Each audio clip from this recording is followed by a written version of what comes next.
Feel like a slug that has been left in a salt box in the sun all day. In case you've been living under a rock at the bottom of the ocean as a starfish, let me tell you exactly what we're getting into. Sony ends physical games in 2028. Should Xbox use that opportunity to embrace the physical gaming market? In my opinion, yes, but will they know they would probably also go digital? This right here, GTA 6 has been the first to do it on PlayStation hardware, only offering a digital version on PC stores and then download codes in the physical boxes. It's not going to be providing a disc from January 2028 onwards, by which time the PS6 could have launched. Sony will be following suit. Now, to be fair and to the credit of them, GTA 6 has now confirmed that a little bit after their official release, they will be making physical copies, but this was a whole shitstorm that stirred up the water, that allowed a lot of other companies to basically say, we're going to do the same thing, we're going to just make digital media. Now, this is pretty bad. Why? Well, I'll show you. First, we got this. Publisher economics. Digital distribution cuts out the middleman, while physical sales split profits with retailers and require manufacturing costs, discs, boxes, shipping, etc. Digital storefront route nearly all revenue directly to publishers. And you would think that this would be a good thing for us as a consumer because, well, if they don't have to pay for all the extras, then the games will be cheaper. But it seems like quite the opposite, especially for AAA games, which, let's be honest, most people are fed up with AAA games anyways. But a lot of these AAA games are actually charging more than they used to, even though they are producing a lot less. There's a couple of reasons why I don't like this. These are the value of physical games. Physical media offers more true ownership. I don't really think it's true ownership in my personal opinion, but comparative to digital, it is a 100 times upscaling of it being your game.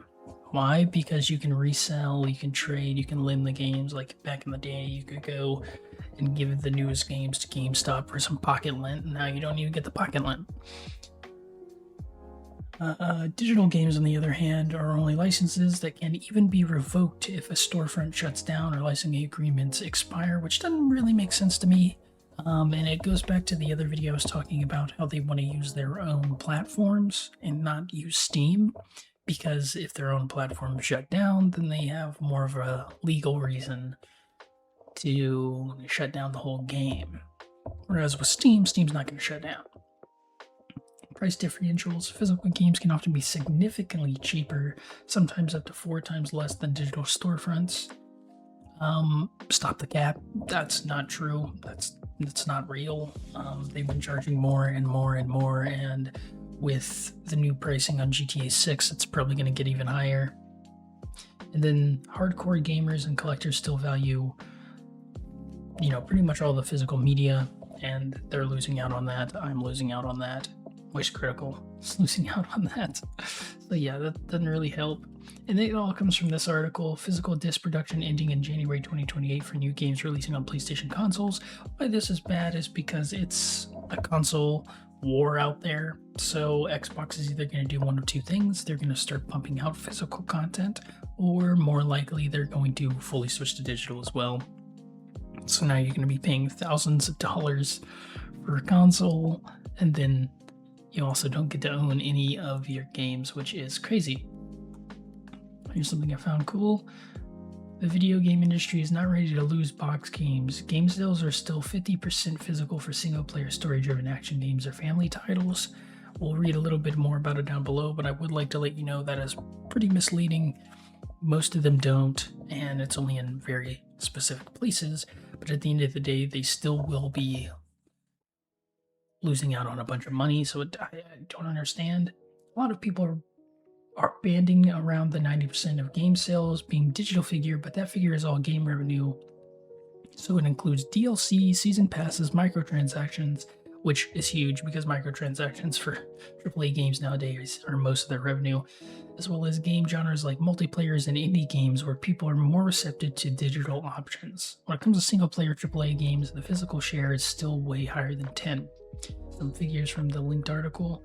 45% of Hogwarts Legacy sales, 49% of Assassin's Creed Mirage sales, 45% of Resident Evil 4 sales. So that means almost half of all sales, at least over in what it seems to be Europe, are physical media. So you're going to lose out on half the revenue. Maybe 10 to 20% of those will convert over to digital because they still want to play the games, but you're losing out on a solid 30% because you're getting rid of physical media. It's like they're allergic to money. Found this by Denver H on PS6. If Sony gets rid of physical games, I'm out. Been a fan since the 90s, and he basically goes on to say he's bought pretty much every PlayStation game or a console since PS4 and even had the PSP. And he's like, if they're gonna make it all digital, I'm out. So, you know, good for him. Some of the console fanboys are waking up a little bit. I've been a big advocate for PC. You know, I talked about this a little bit, but I switched from GameCube to the original Xbox to 360 to One, and then my friend got me into PC, and I immediately saw the shift of night and day. So we got this. These are just some people talking about under an article about it. They're all really not doing well with it. Really disappointing news. Terrible news. We literally own nothing now but licenses. This is a horrible decision by Sony, which it is. It's all a psyop. And then, so this is them basically saying the PS6 will be fully digital for PS6 games. Now the question is whether or not it'll have a disc drive at all for PS5 games. You probably have to buy it separately, and somebody brings up a good point, which I already knew about. You already have to buy it separately for the Pro and revised PS5 models. I was always sure the PS6 would be a digital-only machine. And that's a good point there, because that basically is them testing if they can get away selling the disc part separately for their newer models, and it did work out because most people who bought these did buy the disc tray.